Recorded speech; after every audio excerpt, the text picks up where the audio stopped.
Starting to get nasty. We've got to get out of here.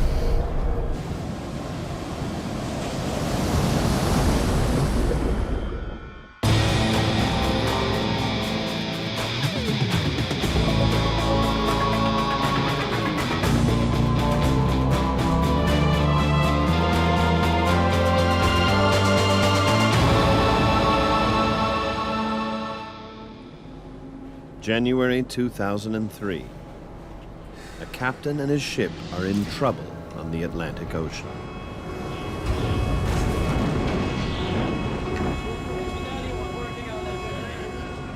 The crew aboard the Finnish cargo ship Camila struggles to get its 7,000 horsepower engine up and running.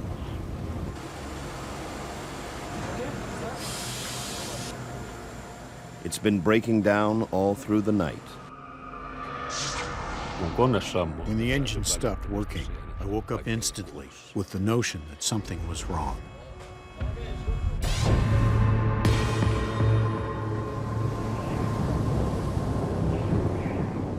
The massive 12-cylinder engine has a badly damaged oil filter. So there's no oil to lubricate the engine's crankshaft.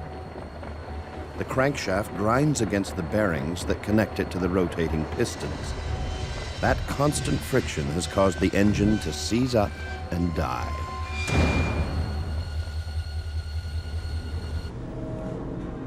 Captain Markku Rakula knows that with no engine power, he and his 15 crew members are trapped.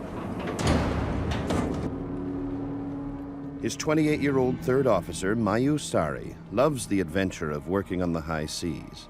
But this is a new and frightening experience. Coffee, do you want one? When we realized that the engine couldn't be fixed, I remember thinking, this is an impossible situation. I thought to myself, now something is going to happen and there's nothing I can do about it.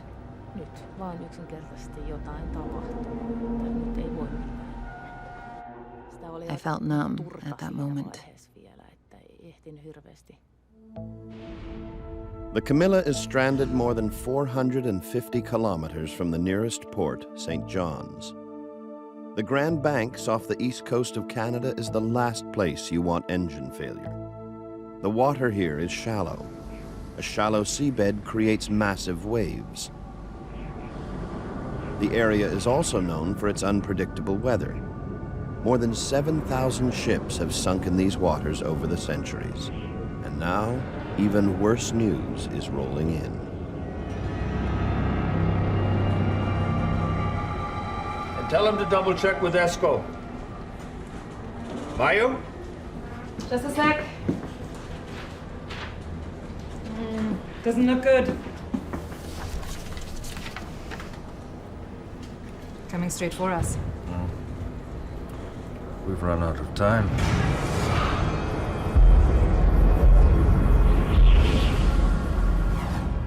A cyclone is approaching from the southwest. Winds will hit 150 kilometers an hour. Waves will reach 24 meters, enough to sink the stricken Camila. The storm is still hours away, but Captain Rakula knows that help is also far away. Anyone who tries to rescue his crew will have to outrace the storm. Rakula is forced to consider all options for escape. The nearest tugboat is 20 hours away. Run out of time. But it's his best hope. We're going to have to try for a tug. Tugboat? Out this far in this? You really think that... Of course. Even though I knew that our situation was uncertain, I could not show it, or else everyone would start worrying, and that would lead to panic.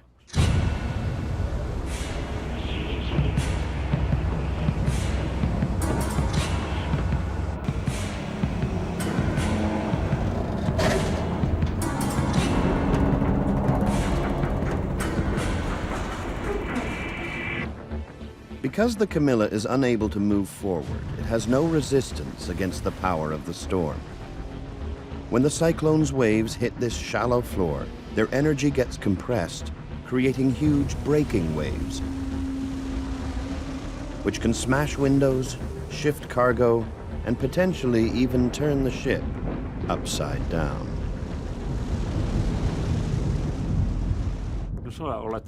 The waves come in like this and beat and shake you. And there is nothing you can do about it. Be right here on top of us. One thing's for sure. We've got to get out of here. I'll call the owners.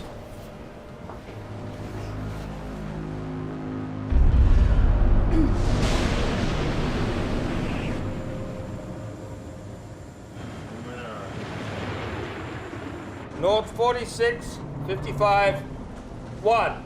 West 46, 49, 8. This is Mayu Sari's first job as an officer. During her 6-year sailing career, she has never had to fear for her life. Until now.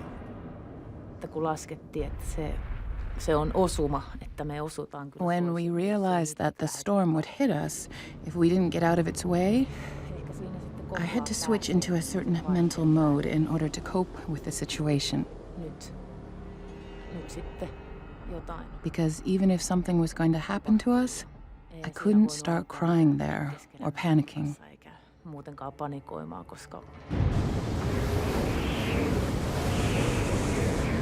Starting to get nasty. Waves, 6, maybe 7 meters. If a tugboat's going to save them, it will have to outrace the storm.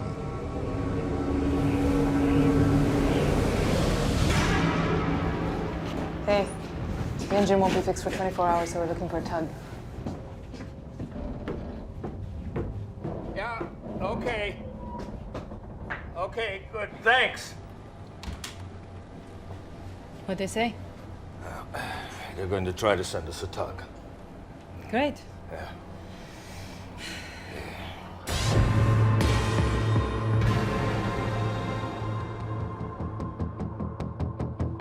So how's it looking out there? It's a big low-pressure system moving in from the east. It's going to be poor visibility, high winds. Waves are going to be very big.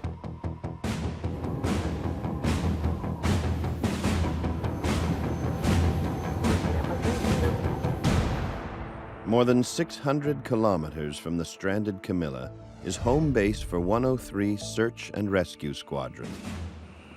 Veteran helicopter pilot Major Gilbert Thibault arrives on duty. We are asked to go in situations that are extremes, and we have to make decisions also that may mean somebody's gonna live or somebody's gonna die. In the coming hours, Thibault will face many life and death decisions as he and his team put their lives on the line to save 16 sailors.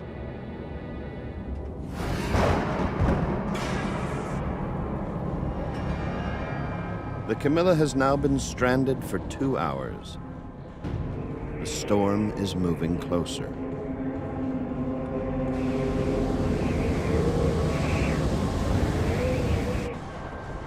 Okay, yeah, will do.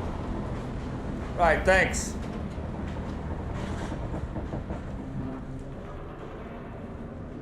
There are no tugboats close enough to get to the Camila before the storm hits. Captain Rackala will have to find another way to save the lives of his crew. We could not afford to take the risk of staying there in a storm of this magnitude, and then in the morning to have to check whether we were afloat or had drowned.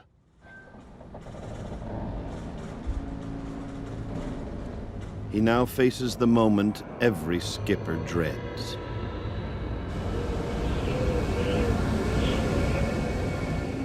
When I started to make a decision about abandoning the ship, it was certainly the toughest decision of my life and of my entire sailing career. Rescue Center Halifax to Camila. Go ahead, Halifax. Please state your present coordinates. 46, 56, 8, north. 46, 47, 1, west. You got that? Siinä oli yksi hetki, kun There was a moment when I was quite terrified. It happened when the Coast Guard asked how many people our life rafts can take.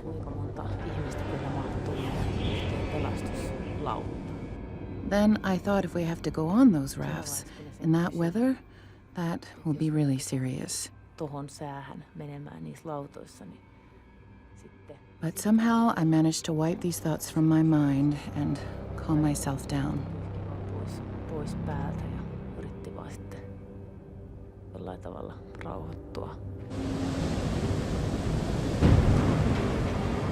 The ship is now rocking so uncontrollably that it's simply not possible to attempt escape in the lifeboats. We cannot stay here, but lifeboats are not an option. What we're going to do is send a helicopter to you. There's 16 of us!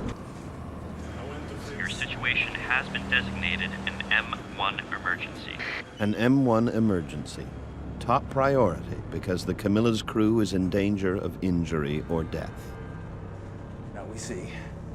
The hopes of rescue for Captain Rakela, Third Officer Sari, and the rest of the crew now hinge on a helicopter reaching them before the storm hits.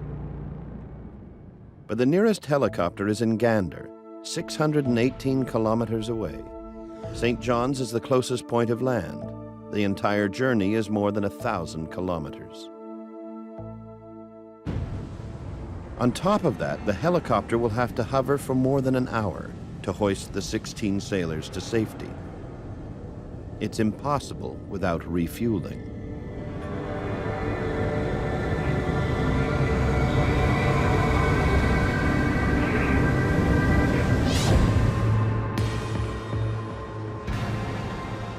Urgent. Cormorant standby crew report to operations immediately. Cormorant standby crew report to operations immediately.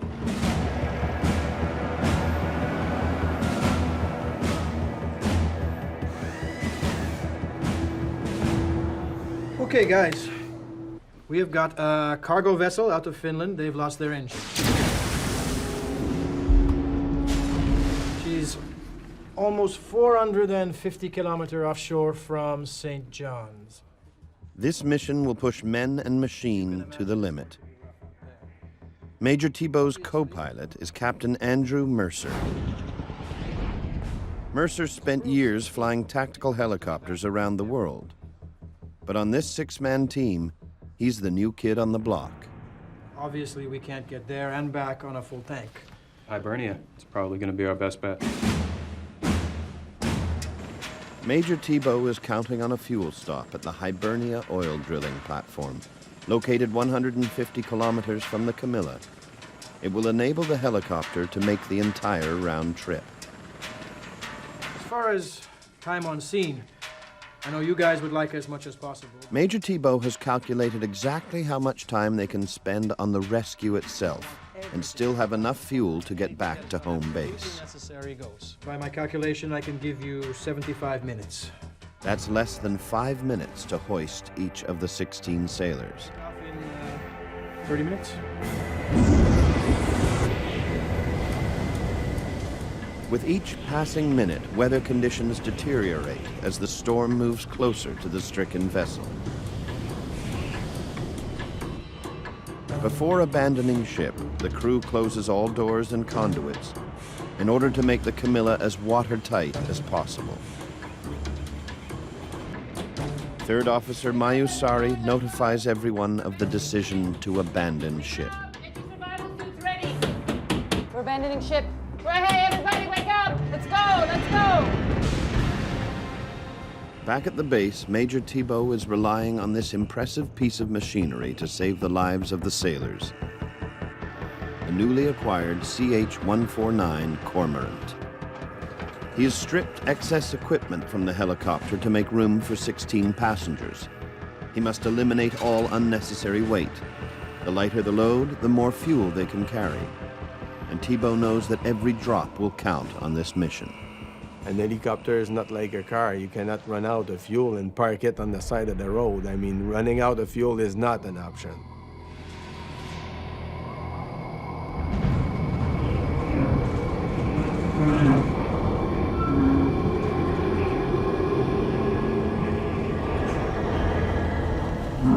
With little to do but wait, Captain Rakela considers the consequences of his decision. päätöksenteko on joskus pikkusen vaikeaa, mutta ei... Making a decision is sometimes a little difficult, but if you make right decisions, then anyone who knows about sailing will know that this guy is not dumb. He has been able to make the right decision at a critical moment. But if you make wrong decisions, after that your career may be gone as well.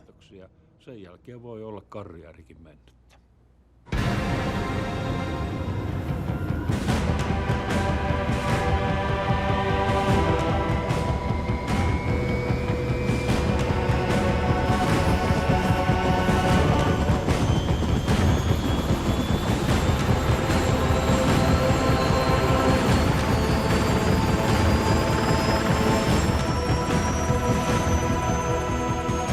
Sergeant Rob Vedito will be responsible for operating the rescue hoist.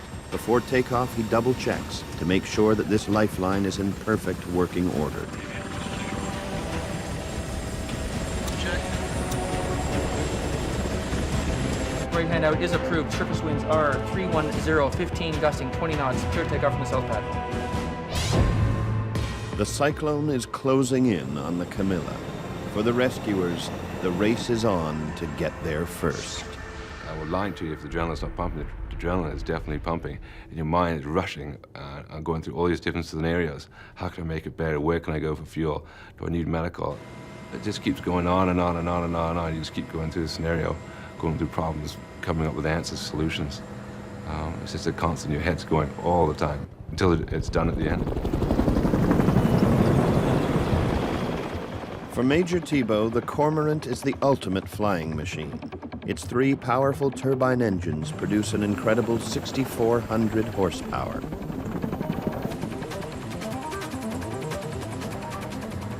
I often compare the Cormorant to an F1 race car, a machine with that much technology in it, and it's also a machine that you push to its limit fairly often in the job we do.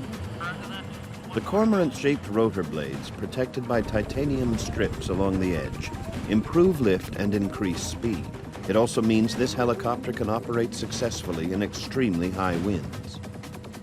But even the Cormorant has its limits. If they get caught in the approaching cyclone, Major Thibault will have to abort the mission.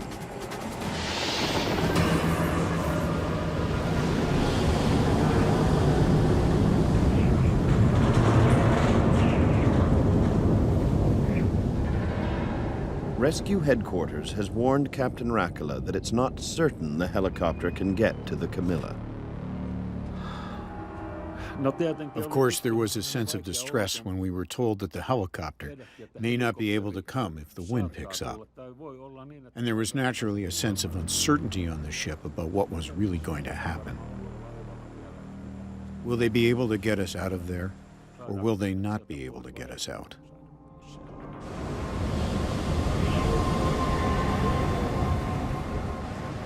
Because the crew is in danger, the ship's owners have already contacted the families of everyone on board. Yksi ehkä pahimmista tunteista, mitä tuli sitten. One of the worst feelings was the fact that my parents and sister knew about my situation, but I couldn't contact them to tell them how it's going so far. Silloin tuli. It was really bad to think about how they must have felt when they didn't really know anything. Well, other than the fact that the ship was in distress, at sea, in a storm.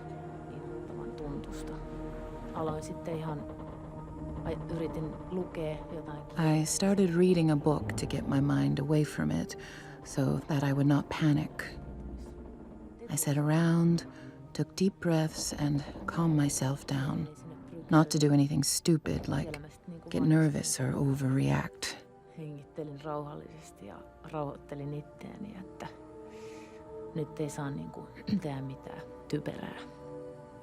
Ei saa hermostua eikä ylireagoida. It did help me. It was like a meditation. Ikään kuin meditaation omainen. The The pilot's plan to refuel at the Hibernia oil rig is shattered. They've just been informed that Hibernia can't supply them with fuel. Well, that's too bad. For us. Okay, over. Go figure, huh? Hibernia out of fuel. We got information saying that the Hibernia had run out of fuel, and being the biggest oil producer out there, it was kind of just ironic that they didn't have the fuel for us. Major Thibault was forced to divert to another oil rig to refuel. Make our way over to the Henry Goodrich. The Cormorant heads for the Henry Goodrich drilling platform, an additional 35 kilometers away from the Camila. The diversion will add 10 minutes to the journey. That means less time for the rescue itself. And now there's no hope of beating the storm. It's closing in at a rate of 85 kilometers an hour. The Henry Goodrich is a floating rig, not anchored to the seabed. So landing in high winds is extremely dangerous. Thibault will not be able to control the landing from his side of the helicopter. Never landed on a floating rig before, huh? It's different. So to keep the helicopter into wind and to keep visual with the platform, I had to let Andrew fly. I didn't have the references on my side. Co-pilot Mercer has never landed on a floating platform before. It's a rare and difficult operation that requires enormous skill and nerves of steel, a critical moment to capture on video. One of the search and rescue technicians starts the camera rolling as co-pilot Mercer closes in on the rig. All yours, Andrew. I'll let them know we're coming in. Rescue 911 to Goodrich. Seeking permission to land for refueling, over.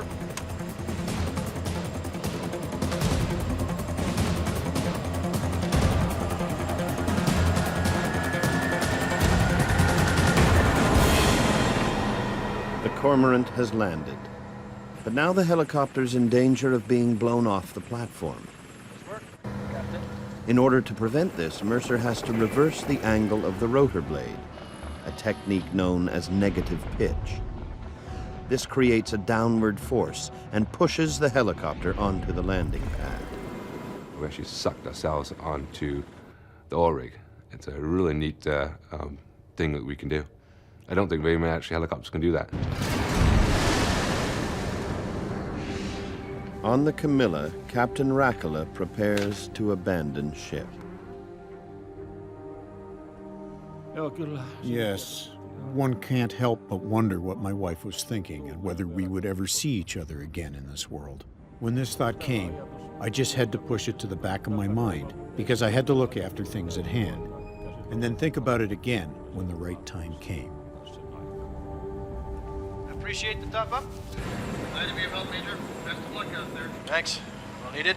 After the stop on the oil platform, the Cormorant has just enough fuel to get them to the Camila, hover for 75 minutes to hoist the stranded crew to safety, and fly 477 kilometers to the nearest land at St. John's. But then, just before takeoff, the unthinkable happens. Okay, we're set. Com failure.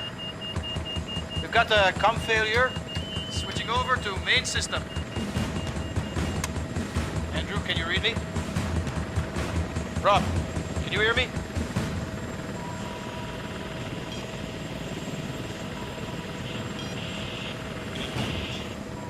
The Cormorant's complex fiber optic communication system has stopped working. Rob, can you hear me? I'm not getting you. Okay, we're gonna do this by the book.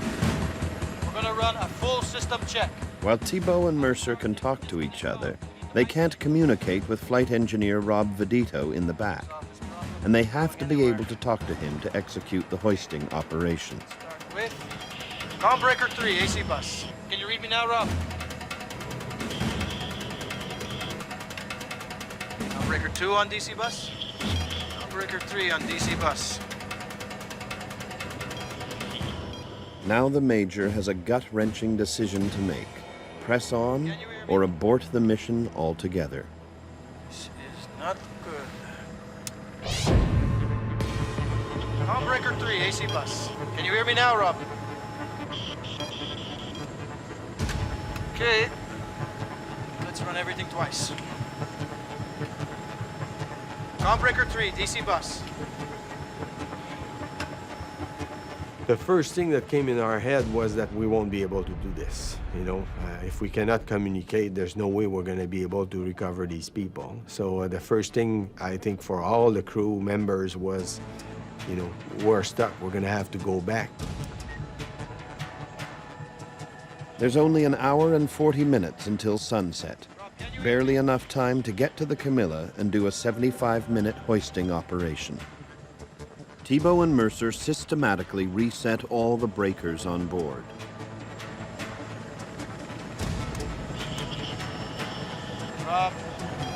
Rob, anything? Can you hear me, Rob? Gotcha, Major. Loud and clear. Eventually, success. We're back. Let's get moving here. The delay has cost another precious 15 minutes.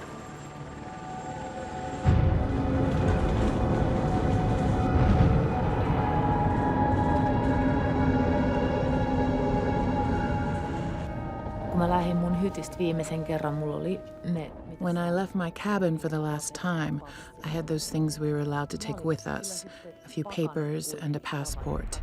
I had packed my suitcase and I think I'd made my bed, just in case if the ship doesn't sink, somebody might come and see how I had lived there.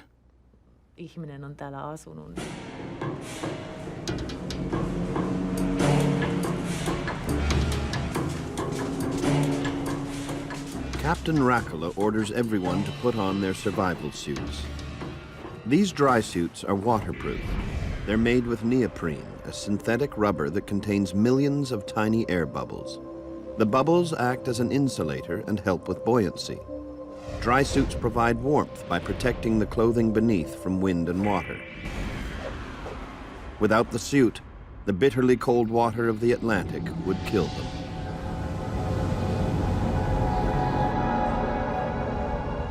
The last thing I wrote in the logbook on the command bridge was, of course, that most difficult fact, that we are now going to abandon the ship. Captain Rakala is now certain the ship and its cargo are doomed. He relays the grim news to the ship's owners in Finland. You dial, huh? Yeah. Sure. Niin me puettiin ne pelastuspuvut sitten niinku. It was pretty difficult with that suit. He would hold the phone and I would push the buttons and he would talk.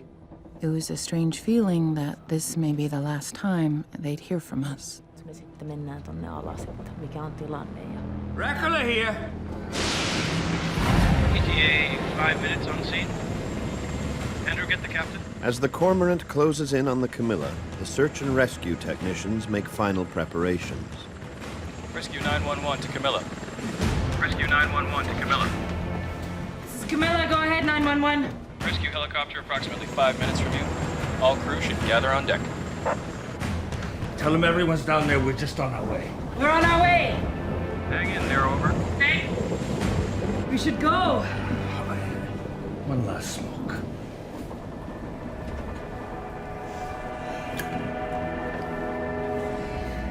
After this trip, I quit.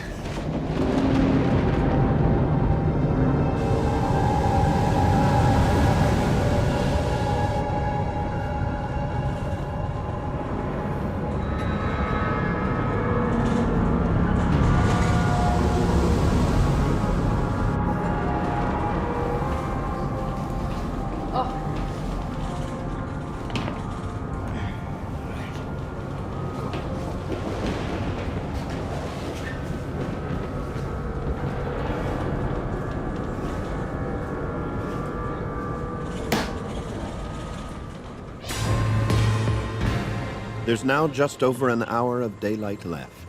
After flying for 3.5 hours, Thibault and Mercer catch their first sight of the stranded ship. From a distance, the situation doesn't look life-threatening. But as they move in, it becomes obvious that this operation will test Thibault's helicopter and crew to the limit. Suddenly rides this huge 300 foot piece of metal is out of control. Very slowly, it's not spinning like a cork, it's moving very slowly, rolling, twisting, corking, sliding up and down the waves. And you suddenly realize this is not a stable platform. We have to rescue 16 people. The storm is closing in.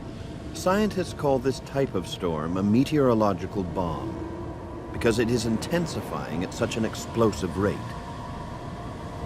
Within a few short hours, its winds have more than doubled in force from 35 to 75 kilometers per hour, with its highest waves reaching over 80 feet, the height of a 7-story building. My impression was that these guys were not gonna make it through the night, and we had to take them off. Otherwise, that was the end for them. Major Thibault has a huge challenge. He has to figure out how to get as close as possible in order to lower his men onto the moving target. But if he flies too low, the cormorant could run into the mast of the tossing ship with deadly results.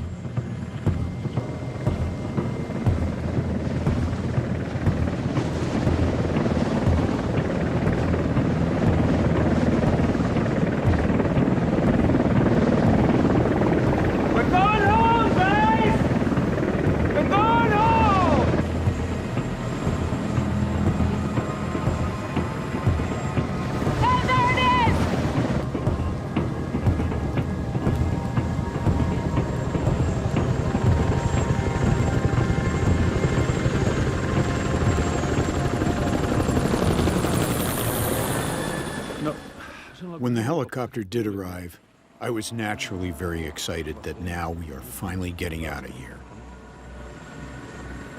This is gonna be tough. I'm gonna swing around for another look.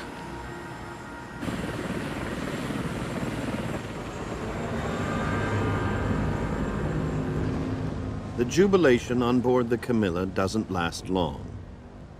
But all of a sudden it circled the boat and then headed away from us. Well, that is when we all thought, hey, wait a minute, has the wind now gotten so bad that we won't be taken away from here? The sailors are certain the helicopter is abandoning them, their one and only hope of escape vanishing on the horizon. Major Thibault circles around to check out potential obstacles and determine his best plan of attack. He has precious few seconds to decide if a rescue is feasible.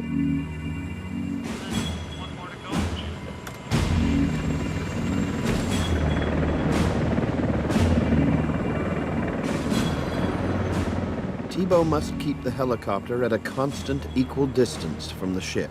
To achieve this, he must make the helicopter rise and fall with the waves. 2 search and rescue technicians will be lowered onto the deck. One man will control the guide cable to reduce swaying during the hoisting. The other, Corporal Scott Elliston, will hook each sailor to the hoist and ride back up to the helicopter with them, one at a time. Kind of thinking it's a big boat, it's moving, it's dead in the water, so it's going to be a different challenge. It's not facing straight into the seas where it's a more controlled situation that we're used to.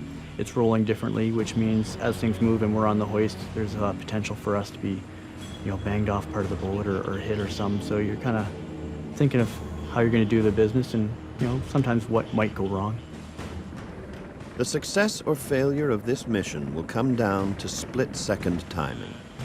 That's where flight engineer Rob Vedito plays a crucial role. He has the best view of the deck. He must tell Thibault when the search and rescue technician has landed safely and is ready to begin the hoist.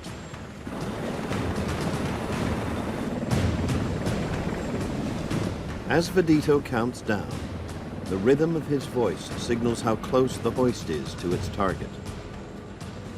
5, 4, 3, 2, 1. Steady. Ease down. Rescue 911 to Camila, over. Go on, 911! We need you to move your crew forward to the bow of the ship, over. Hey! It's pretty icy over here! Me hoipereltiin sitten ryhmässä sieltä. We staggered to the front while the boat was going up and down, and the survival suits were quite slippery, so we had to walk carefully. I took the safest route to go across the deck. I held onto the railings all the time so that I would not slide back and forth. It was tough. Liikkuminen oli vähän hankalaa siinä vaiheessa. The first rescuer is now on deck, controlling the guide cable. It's time for Corporal Scott Elliston to start his descent. You definitely feel vulnerable on the end of the cable, whether you're going to potentially get banged into something or if the helicopter has a malfunction and has to set down on the ground or whatever, if it's going to end up going down. You're on the end of a cable attached to the helicopter, so you're going to get dragged along with it, so you're definitely exposed when you're on the end of the hook.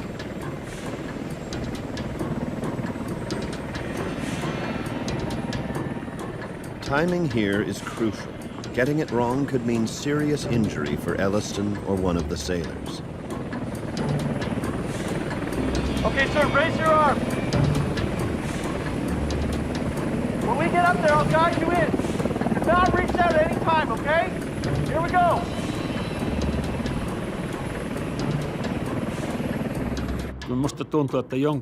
I had some notion that the crew must have been a little bit scared, since no one had ever been hoisted by a wire into a roaring helicopter.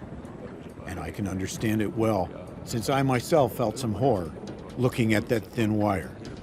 How could it possibly carry two men? The cable may look flimsy. It is less than 5 millimeters in diameter. In fact, it can lift more than 800 kilos at a time. To maintain an equal distance between the ship and the helicopter, Tugboat has to constantly increase and decrease power. Because the power is changing, adjustments are required to all the other controls. The helicopter is never stable. Keep in mind that that boat is rocking like a chair, like 45 degrees each way, and it's moving up and down. So you're following that boat through all that motion. And then, if you don't anticipate properly, the boat starts to rise up again, and now it's coming towards you, so you have to move the helicopter back up.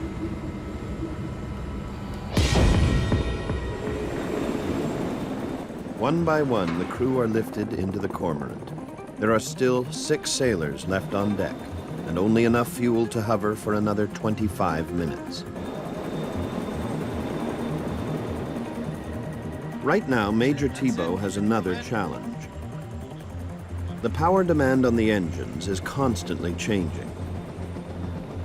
To maintain the hovering position, the engines are working at 100% capacity.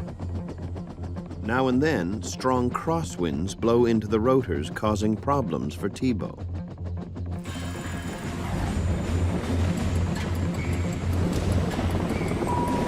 Enough to hold up here, boys. Let's go.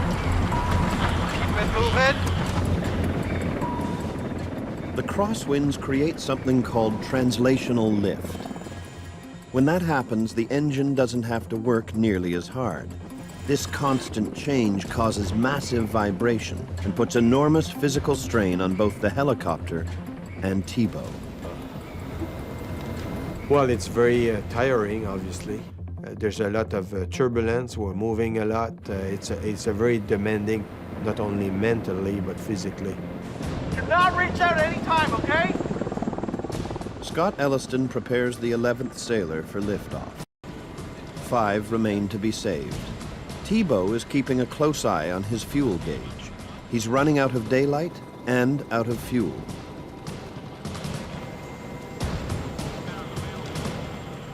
Soon there will be no choice but to leave the Camila whether or not there are any sailors left on the ship. Even for a veteran like Tugboat, the pressure is huge. Saying that there's never any emotion would be probably lying. There's always emotion. Let's put it this way. If one of our family member was in there, it would probably be impossible to make a reasonable decision. So in many ways, I believe not knowing the people you're You're helping is probably what allows you to make the right decision, because it's always very difficult. You have to go step by step, very slowly and very safely.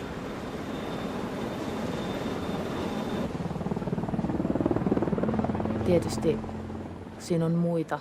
We had to be calm. We couldn't show that we were scared or in panic, because there's always that danger of fear being contagious. And now we had so little waiting time left that we needed to take it easy.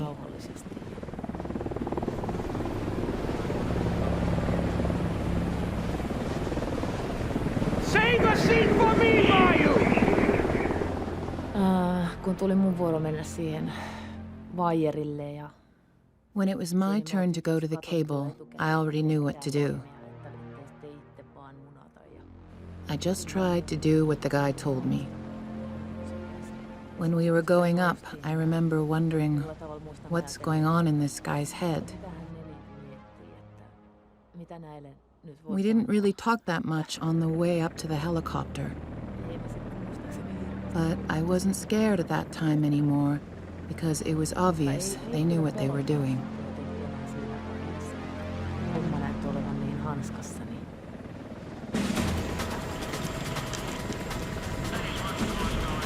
Rob, tell Scott we have 10 minutes of fuel left. The helicopter has been hovering over the thrashing boat for more than an hour. The winds are increasing, the waves are getting bigger, and daylight is beginning to fade.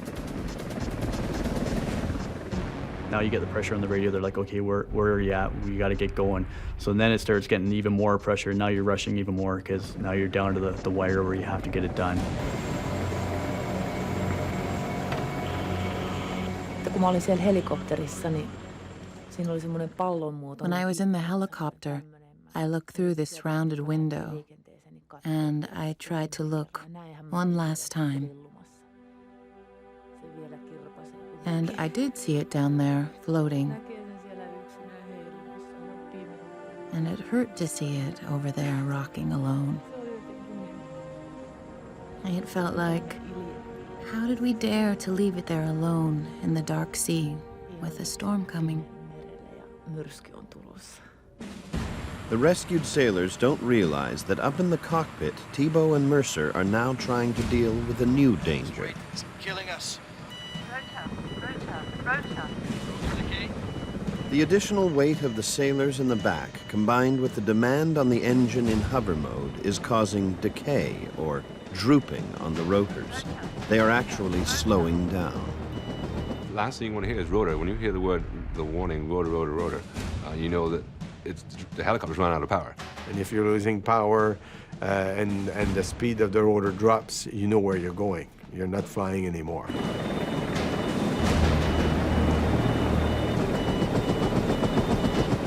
But this time, the dusk was upon us, the storm was coming upon us. You're getting the last couple guys in. Slowing down of the rotors is critical. Thibault can continue with the mission or abort. The fate of those remaining on the ship is in his hands. He has very little time to decide.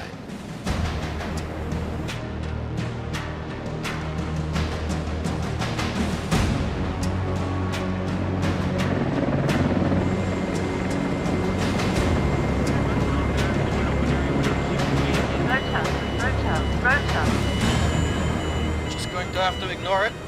Thibault takes a chance and ignores the warning. Captain Racola and the two rescuers are still on the deck. You notice the winds were picking up. It was getting worse. The winds were stronger. The boat was rolling more. So it definitely became more of a challenge as the mission went on. Captain Racola has watched his entire crew of 15 ascend to safety. After more than an hour on the ship's icy bow, it's his turn. It was, to say the least, a little bit difficult to run to the hoist guy. You had to always watch whether the deck was like this or if it was like this. And when the deck was level, you had to run and be careful not to start running when the deck was tilting. The deck had to be level, and then you would go.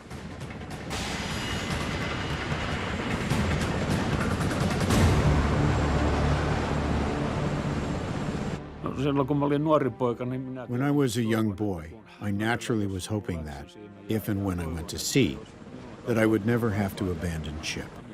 But that's what happened. And of all things, on a helicopter. My last look at Camila was when I sat in the doorway of the helicopter, just before going in to sit down. I thought, this is where you'll be left rocking. It is a pity that we had to leave. But there was no choice. Thibault and his team complete the evacuation in 70 minutes. The Cormorant has just enough fuel to get to St. John's. As the helicopter picks up speed, the drooping rotors return to normal, but the storm is closing in. The sailors settle in for what they hope will be an uneventful journey. With daylight fading, the flight home will be in total darkness and bitter cold. Let's keep altitude at 200 feet. May as well avoid these headwinds. We might even save some gas. You know, it wasn't that long ago we wouldn't even be flying in these conditions. The storm is closing in. Temperatures are dropping. Thibault and Mercer know that there's a real danger of ice building up on the rotors. The last thing you want on a helicopter. Helicopters are not designed to fly in ice. When I was flying Army-type helicopters, you avoided it like the plague. You hit a cloud of ice and you did a 180, you returned back. Not anymore. The Cormorant is equipped with special de-icing equipment called a Rotor Ice Protection Unit, or RIPU for short. The RIPU system transfers heat into the rotors to prevent ice from building up. But there is a trade-off. De-icing draws a huge amount of power that has to come from somewhere. Ice is building rapidly on the rotors. The RIPU is sucking up power to get rid of it, and the Cormorant is working to the max to keep its heavy load aloft. Something's got to give. The chopper is using so much power that Mercer's control panel, all the instruments he needs for navigation, dies. Losing EIS screens. Prepare to take over. They're standing by. Just give it a second. So now we're flying at night, low level over the ocean, in freezing rain and snow, and then to lose your instruments is quite something. I'm going to try switching my signal generators over to you. Here we go. Thibault transfers the generators from his control panel over to Mercer's side of the helicopter. Essentially, I was using now his instruments or his signal generator to provide input into my screens. Oh, it's one way to get the adrenaline pumping, huh? It seems to be The holding. Cormorant heads for St. John's, 477 kilometers away. The passengers have no idea what their pilots have been dealing with in the cockpit. We never knew a thing about that. We couldn't even hear any sign that the helicopter might have had any kind of trouble. And I have the feeling that had we known, we would surely have thought, okay, we're going from the frying pan into the fire.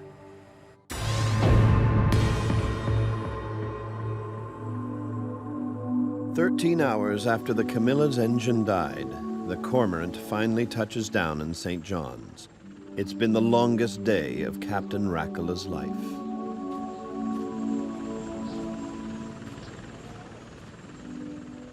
It felt wonderful when the helicopter finally landed at the airport and we were able to walk on dry land, so to speak, without getting our feet wet.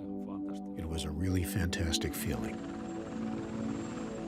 For Major Thibault and 103 Search and Rescue Squadron, it's all souls saved. Mission accomplished.